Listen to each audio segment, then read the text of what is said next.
I'm going to be extending the lecture that I gave the last 2 years, so that's why I've titled it Sleep Disorders 202, presuming you came to 101. And I'm going to tell you a little bit more about the practical aspects of what do I do with my patients. Now that I had this idea that we can fix sleep disorders by mostly giving them vitamin D and then using CPAP, how do I interview them, what do I do? So this is about how do we tell if I have a sleep disorder, how do I tell if my patient has a sleep disorder, and then what we do about it. So the first thing that most of you that have been in here before know is sleep apnea is not because you're fat. People get fat because they have sleep apnea, but they don't get sleep apnea because they're fat. And it's true that if you lose weight, the apnea gets better, but that's really not the whole story. And there are many, many people with sleep disorders who also don't have sleep apnea. And it is actually pretty normal to have sleep disorders now. Probably, depending on the age you look at least half of the population has a sleep disorder of some kind. And this is why you see so many medications advertised on television. The drug companies only make drugs for things that they can sell in large numbers. But that also means a lot of people have to take medications because they're not restoring their body in sleep. And unfortunately, it's happening to our children in even a higher percentage. So the first set of questions are, how do I tell if I have a sleep disorder or my patient has a sleep disorder? And the first question I always ask is, how's your sleep? But then the thing you have to know, and you'll only really garner this from being with your patients a long time and asking them a lot of questions about their sleep, is most people think it's normal to get up 2 or 3 times to urinate now. And we have all these answers for them. Oh, it's your prostate. Oh, your bladder's fallen. But in actual fact, humans were not made to get up 2 or 3 times to go to the bathroom. In fact, if you were sleeping under a tree somewhere and you got up to go pee, nobody may see you again because the lions will jump on you and eat you. So it's only with internal plumbing and a safer environment, we're all protected, that it was okay to get up to go to the bathroom. So it turns out that when you ask your patient, how's your sleep, and they say, oh, it's fine, and they are seeing you because they have several other medical problems, you really do need to ask some other questions because they may not know that their sleep is not normal. All we really know are the people around us and what we've been told on the internet as to what's normal about sleep.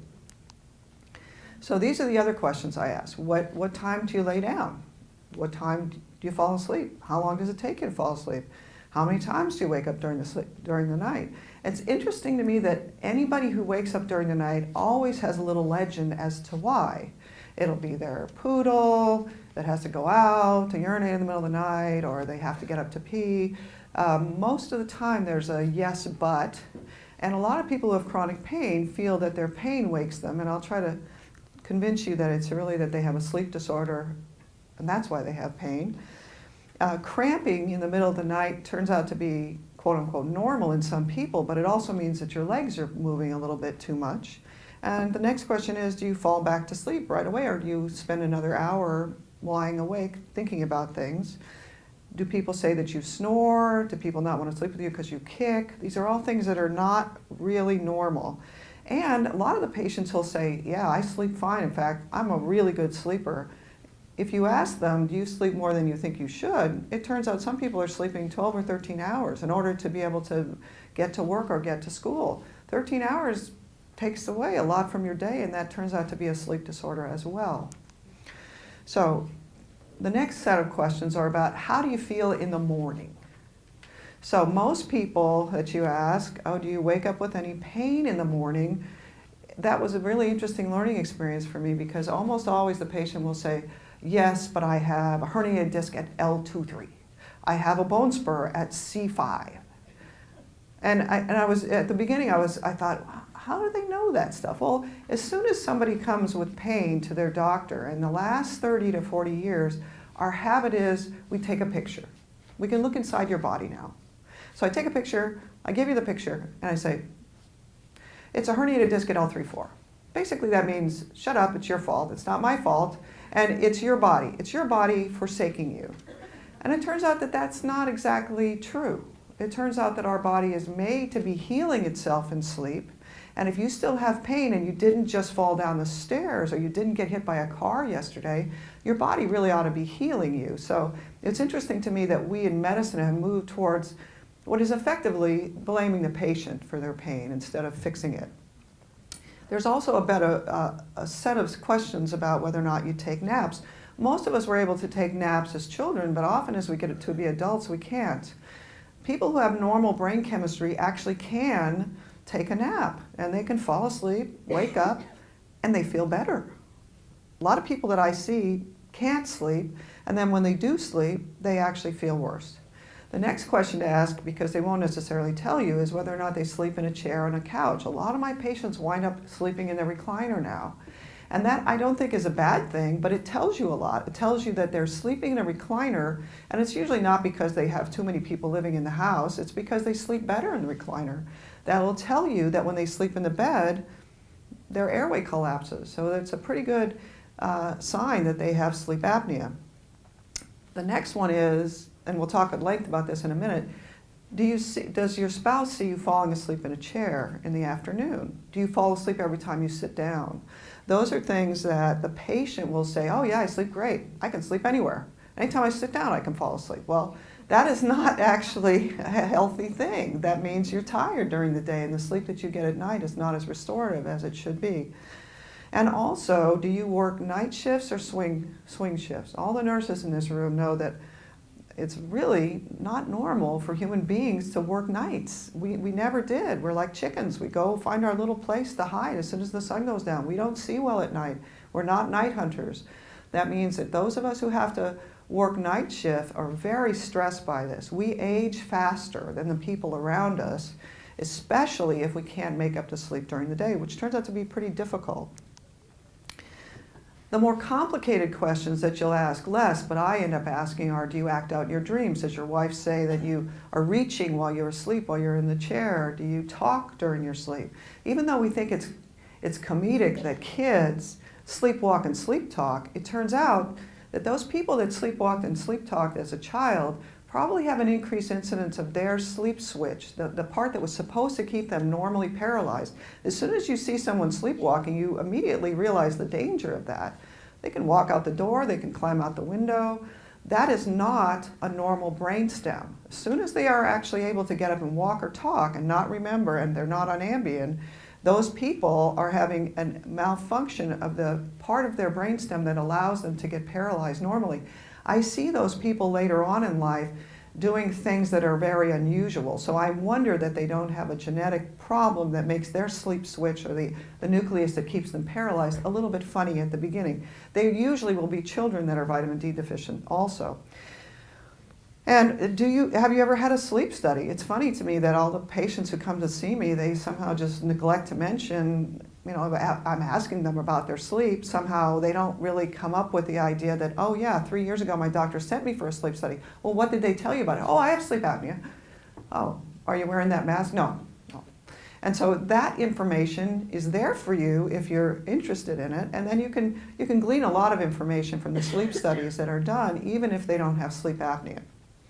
And one of the really interesting things is, if I'm sitting in my office interviewing a patient and I fall asleep while I'm writing stuff down, which was not uncommon for me 6 or 7 years ago after lunch, I'm not going to think it's weird for them to fall asleep after lunch at their desk either. So as more and more of us have sleep disorders, we think it's normal for people to have abnormal sleep, because we do too. So normal people, and I'm telling you this based on what I see and patients who I now know have as normal brain chemistry as I can make it, and I now have several patients who have been sleeping during the day. They don't know why, they can't sleep at night. This is the worst sleep disorder you can have, barring the person who has horrible sleep apnea. They've slept during the day for 20 years, and it turns out if you can get their chemistry right, slowly over a period of months, even when you don't yell at them or tell them to change, they will slowly get back to the same schedule as everyone else. And it turns out that every human on the planet goes to sleep about the same time. They go to bed at 9:30 or 10. People who live in rural environments where they don't have any electricity go to bed earlier, but they may not fall asleep until 8:30, 9, and they wake up when the sun comes up. Well, That's actually the way it's always been. City dwellers used to make fun of the rural people because they would go to bed like the chickens when the sun went down, but that's really the way humans are set up to work. Well, that also means that our sleep period is going to be longer in the winter than it is in the summer.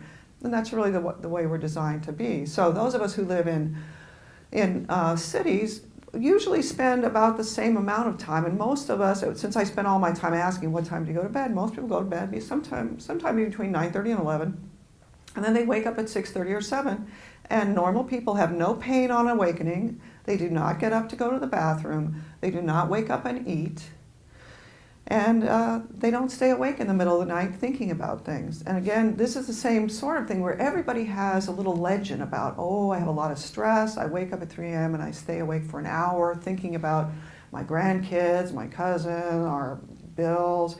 The idea that we're stressed and therefore we wake up in the middle of the night makes perfect sense. But the problem is, really what you're supposed to be doing is you're supposed to be in REM sleep.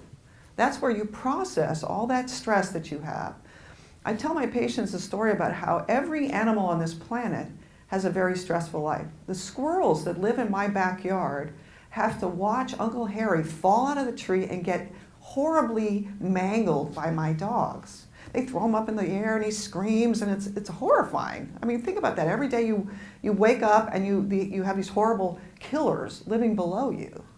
I mean, we walk out of our house and we feel relatively safe. That means those animals have to be able to do something with that fear so that they still want to get up in the morning and then heckle my dogs and get up there and get back at them. So they're in a good mood and they're not terrified enough to find another place to live. They'll hang out there. Humans and every other animal processes the stressors, the fears that they experience every day by getting into REM sleep. That means when you're awake from 3 to 4, you're thinking about it, but you're really not processing it the way you're supposed to be. It's not normal to stay awake for an hour in the middle of the night. We've taught each other that elderly people don't need as much sleep, and that's a lie. It turns out as soon as they stop sleeping normally, they start to age. So as long as we don't get hit by a bus, we will actually sleep worse as we get older. And I'll talk to you a little bit about why that is almost always the case. And people that I see who are 25 years old can wake up in the morning and feel old. And many of my patients who have daily headache also have stiffness of their spine, and they get up and kind of hobble around in the morning. So that means that feeling old isn't necessarily related to the number. It's related to how you feel because of how you slept. The one group of patients that I end up seeing that don't have sleep disorders that I think is very interesting are the pure Alzheimer's patients, where there is a group that winds up with a neurologist who sleep great. They look perky, they look wonderful. And now I look at people and I can, I internalize whether or not they look sleepy or tired or miserable. And many of the Alzheimer's patients don't appear to have any sleep disorder. Often they'll come into the office with no medicines either. They're taking an aspirin a day, but they're 75 and they're really not on the same group of medicines that we're used to seeing, something for hypertension, something for high cholesterol. All the things that we think are routine medicines usually start to come over a 5 to 6 year period in the older patients because their sleep is going bad. What about sleeping in a chair or sleeping on the couch? I think that humans lie down because they get paralyzed. Most animals lay down. Horses stand up and birds have to hold onto their little sticks, but most of us lie down because we get paralyzed. Now, most people don't want to sleep in a chair. In fact, the idea of sleeping in a chair sounds like it would make me uncomfortable, but the patients who do sleep in a chair are telling you, usually, I feel better when I sleep in my chair. I don't have as much pain when I sleep in my chair. That's a very important thing that'll teach you that they get apneic when they try to lay down flat. And I've actually had patients who I started on CPAP devices 6 years ago who slowly moved from being in the bed with the CPAP, then they had to move to the chair with the CPAP, then they had to move to BiPAP. That's a very important thing. That was one of the things that made me so frustrated. If I'm using these masks, how come they're not cured? How come they're continuing to get worse? And there's something about sleeping on the couch, too, that keeps people on their side that also makes them be able to breathe better. Many of the patients who I see have been looking for a new mattress. Oh, my wife and I got a new mattress. I thought it would really help me, and my back still hurts. It's not the mattress.